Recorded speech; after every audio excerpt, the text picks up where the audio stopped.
O pior dia não foi quando eu descobri a verdade. Foi muito antes. Foi no meu aniversário de 28 anos.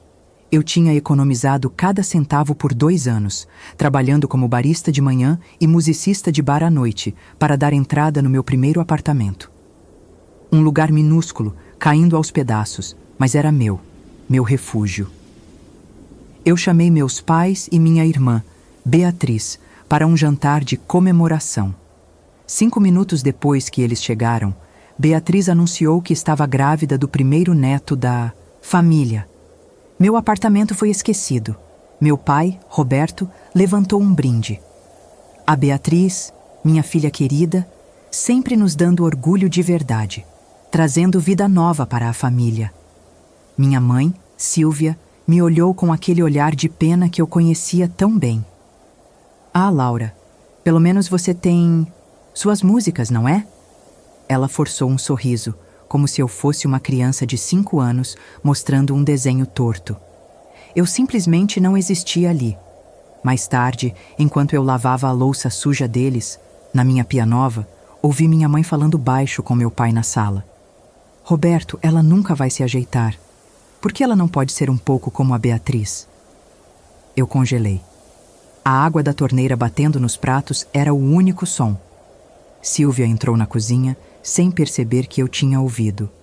Ela pegou um copo de água e suspirou, me olhando de cima a baixo. Sabe, filha, eu só queria o seu bem. Mas você tem que admitir, você nunca vai ser como sua irmã. Aquela frase. Você nunca vai ser como sua irmã. Foi a sentença da minha vida. Eu me chamo Laura. Tenho 30 anos hoje. Naquela época, aos 28, eu ainda era a ovelha negra, a artista fracassada, a filha que dava despesa emocional. Beatriz, 2 anos mais velha, era a advogada perfeita, a esposa perfeita, a futura mãe perfeita. Eu vivi 28 anos mendigando migalhas de afeto numa mesa onde só ela tinha lugar. Hoje, eu entendo porque eles nunca me amaram da mesma forma. Eu não era uma filha ingrata. Eu era só uma peça sobrando. O baque veio 9 meses depois daquele jantar no meu apartamento. Meu pai, Roberto, faliu. A empresa de logística que ele ergueu nos anos 90 ruiu silenciosamente, comida por dívidas e má administração. A reunião de família foi na casa deles, a casa onde cresci. Beatriz estava lá com um barrigão de 8 meses, o rosto inchado de quem se sente dona da situação. Meu pai não conseguia me olhar nos olhos. Minha mãe, Silvia, foi direto ao ponto. Laura, seu pai precisa de liquidez. Agora. Eu gelei. O que eu posso fazer? Beatriz bufou impaciente. Não é óbvio, Laura? O seu apartamento é o único bem que não está no nome do papai e que pode ser vendido rápido. Eu senti o chão sumir. Meu apartamento, o lugar que eu paguei com noites mal dormidas e cafés servidos às 5 da manhã. Vender? Mas eu acabei de... Mas nada. Silvia explodiu. Sua irmã está grávida. Você quer que seu sobrinho nasça com oficiais de justiça batendo na porta? Você tem noção do que está em jogo? É a casa da família. Mas Beatriz, você e o Ricardo, vocês têm dinheiro. O dinheiro do Ricardo é dele, Beatriz rosnou. Isso é sobre salvar nossos pais. Ou você vai ficar aí, agarrada nesse muquifo, enquanto vemos tudo desabar? Eu olhei para o meu pai. Pai? Ele finalmente levantou o rosto e o olhar dele era frio. Faça o que sua mãe mandou, Laura. Sempre soubemos que não podíamos contar com você para coisas sérias. Prove que estamos errados. Eu vendi o apartamento na semana seguinte. Na correria, perdi quase 40% do valor. Entreguei o cheque administrativo na mão do meu pai. Ele nem agradeceu. Apenas pegou e disse: certo, agora precisamos resolver o resto. Eu voltei a morar de aluguel num quarto e sala mofado. 1 mês depois, meu sobrinho nasceu. Eu fui à maternidade. Comprei o presente mais caro que meu dinheiro de barista permitia. Cheguei na porta do quarto e ouvi a festa lá dentro. Risadas do meu pai, a voz da minha mãe babando no neto. Beatriz sendo paparicada. Eu bati. A porta se abriu alguns centímetros. Era minha mãe. Ela me olhou de cima a baixo. Ah, é você. Oi, mãe. Eu vim ver o bebê. Agora não dá, Laura. A Beatriz está amamentando. E o médico disse que é bom evitar muita gente, muita agitação. Eu sou muita gente. Eu sou a tia. Ela suspirou, cansada de mim. Deixa o presente aí fora que depois eu pego. Faça esse favor. Estamos num momento de família. Ela fechou a porta na minha cara. Eu fiquei parada no corredor da maternidade, segurando o presente. Eu tinha dado meu teto para salvar o deles. E eles me deixaram do lado de fora. Eu passei os meses seguintes me afundando. Tinha 29 anos, morava num lugar horrível e trabalhava em turno duplo para pagar as contas. Eu me afastei deles. Parei de ligar, parei de tentar. Se eu não existia para eles, eles também não existiriam para mim. A ruptura total veio quando minha mãe, Silvia, teve um problema sério de saúde. Ela precisava de uma transfusão de sangue urgente e tinha um tipo sanguíneo raro. Beatriz, grávida do segundo filho, não podia doar. Meu pai era incompatível. Sobrava eu. Cheguei ao hospital sentindo um gosto amargo na boca. Eu ia salvar a mulher que fechou a porta na minha cara. Fiz os exames pré-doação. 1 hora depois, o hematologista me chamou na sala dele. Um homem grisalho, com um olhar que misturava confusão e pena. Senhora Laura, sente-se. Temos um problema. Meu sangue não é compatível? Não é isso. Seu sangue é compatível, mas... Ele parou, olhando os papéis com atenção. Precisei requisitar os exames completos da sua família para a triagem e encontrei algo incomum. O que foi, doutor? Senhora Laura, você sabe o que é tipagem de antígenos HLA? Eu balancei a cabeça, confusa. É um marcador genético mais detalhado que usamos para transplantes. Quando vi as tipagens da sua família no sistema, ele hesitou. Você não compartilha os marcadores esperados com seus pais. Nenhum deles. Como assim nenhum? Biologicamente, você deveria herdar metade dos marcadores do pai e metade da mãe. Mas os seus não combinam com os de Roberto nem com os de Silvia. Isso é impossível, a menos que... Eu senti o chão sumir. A menos que o quê? A menos que eles não sejam seus pais biológicos. O mundo parou. O barulho do hospital sumiu. Eu saí da sala dele e fui direto para o quarto da minha mãe. Ela estava pálida, recebendo soro. Meu pai estava ao lado dela. Beatriz não estava lá, claro. Laura, até que... Enfim, disse meu pai ríspido. O que o médico disse? Eu não respondi. Apenas olhei para Silvia. Os exames de compatibilidade mostraram algo. Minha voz saiu trêmula. Eu não tenho os marcadores genéticos de vocês. Nenhum dos dois. Silvia congelou. O rosto dela perdeu a cor que ainda tinha. Roberto franziu a testa. Do que você está falando, sua maluca? Sua mãe está doente. O médico disse que é impossível. Biologicamente impossível. Então eu vou perguntar de novo. Quem são meus pais? O silêncio no quarto era ensurdecedor. Minha mãe, a mulher que me humilhou a vida inteira, começou a chorar. Um choro baixo, sufocado. Silvia. Meu pai começou, mas a voz dele falhou. Ela era minha irmã. Silvia sussurrou, quase sem ar. Minha irmã mais nova, Helena. Ela morreu no parto. E você era dela. Eu nunca quis que ninguém soubesse. O mundo parou. Você me criou sabendo que eu era da sua irmã? E me tratou assim, a vida inteira? Eu amava a Helena. Silvia explodiu, ainda chorando.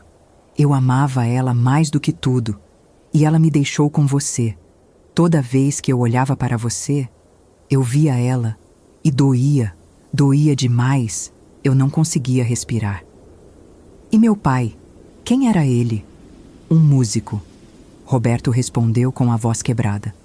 Um cara que passou pela vida dela e sumiu. A Helena nunca quis falar dele. Um músico, igual a mim. A peça que nunca se encaixou finalmente fazia sentido. Eu não era a filha decepcionante. Eu era a sobrinha indesejada. A prova, viva de uma tragédia que ela nunca superou. Eu olhei para Roberto. E você? Prometeu cuidar de mim como filha? Eu prometi a ela que cuidaríamos de você como nossa. Ele gaguejou. Como sua. Minha voz saiu como um rosnado. Vocês me trataram como um fardo, a vida inteira. Vocês me fizeram vender meu apartamento para salvar a família. A família que nem era minha. Eu me virei e saí do quarto. Eu não doei o sangue. Sair daquele hospital foi como respirar pela primeira vez, mesmo que o ar cortasse meus pulmões. Eu tinha 30 anos e estava finalmente livre da obrigação de ser amada por eles. Aquele peso, aquela culpa eterna de não ser boa o suficiente, sumiu. Porque o problema nunca fui eu. Eu não era uma filha ingrata. Eu era uma órfã sendo criada por pessoas que me viam como um fardo. Minha primeira ação foi descobrir quem eu era. Helena, o nome da minha mãe biológica, a irmã problemática de Sílvia. Passei semanas vasculhando arquivos, certidões, até encontrar uma prima distante dela, uma senhora que vivia em Petrópolis. Eu peguei um ônibus. Quando ela abriu a porta, eu vi os meus olhos nela. Ela me contou tudo. Sílvia sempre teve inveja de Helena. Helena era a livre, a artista. A palavra que Sílvia usava contra mim com tanto desprezo. E então veio a bomba. Sua mãe deixou um testamento, querida. Ela sabia que podia não sobreviver ao parto. Tinha problemas cardíacos. Deixou registrado em cartório que você herdaria o apartamento dos meus tios, seus avós. Um lugar pequeno, mas quitado, aqui em Petrópolis. Meu coração disparou. E o que aconteceu com ele? Sílvia e Roberto venderam quando você tinha uns 5 anos. Disseram que precisavam do dinheiro para cobrir os custos da sua criação. Mas pelo que a Helena deixou escrito, ela tinha um seguro de vida que cobriria tudo isso. O apartamento era para ser seu, intocável. Eles não só mentiram sobre meu nascimento, eles roubaram minha herança. Sílvia sobreviveu. Conseguiu a transfusão pelo banco de sangue do hospital. Mas quando ela teve alta, eu não estava lá com flores. Eu estava com um advogado. E eu não estava pedindo o apartamento antigo de volta. Eu estava exigindo a herança que me roubaram. Laura, pelo amor de Deus, somos sua família. Roberto gritou comigo na frente do meu advogado. Não, vocês são meus tios que cometeram apropriação indébita de herança de menor. Existe um testamento registrado. Existe um apartamento que vocês venderam sem autorização judicial. E eu quero o valor, corrigido de volta. Beatriz, a advogada perfeita, tentou intervir. Arrogante, ela tentou me diminuir na reunião. Laura, você nem tem como provar que houve má-fé. Eles te criaram. Esse dinheiro foi usado em você. Meu advogado colocou os documentos na mesa. Existe um seguro de vida de 180 mil reais que a Helena deixou especificamente para custear a criação da Laura.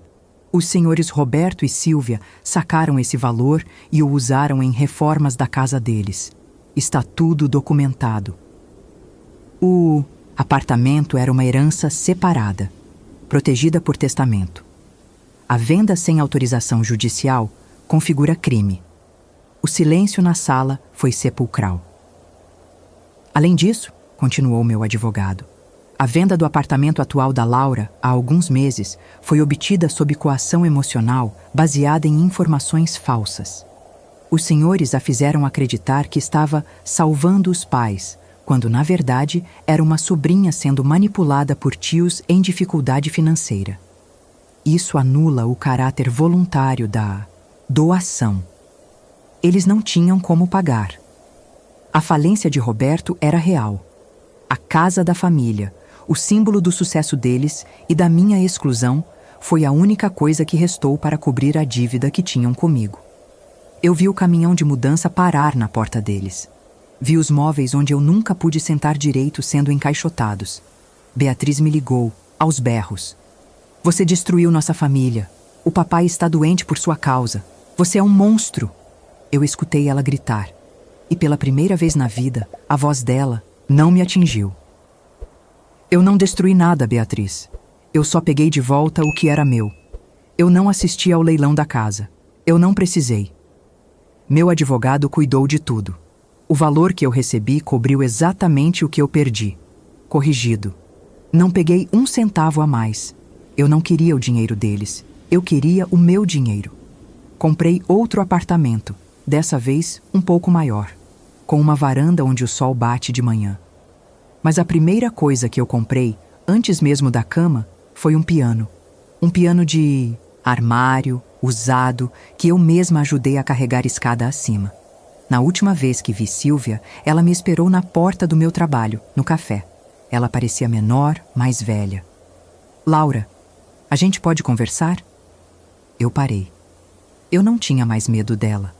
Não sentia mais raiva. Eu sinto muito, ela disse, os olhos baixos. Eu amava muito a Helena. E quando ela se foi, olhar para você doía. Eu a escutei.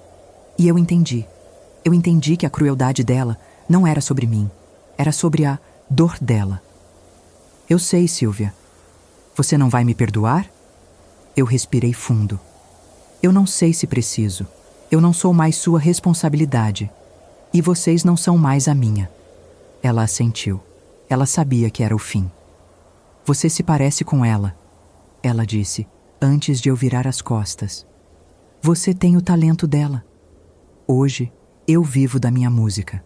Eu dou aulas de piano, eu componho trilhas para pequenas produções, eu toco em bares. Mas agora, por prazer, não por desespero. Beatriz e Roberto, eu soube que foram morar de aluguel num lugar apertado, junto com as crianças.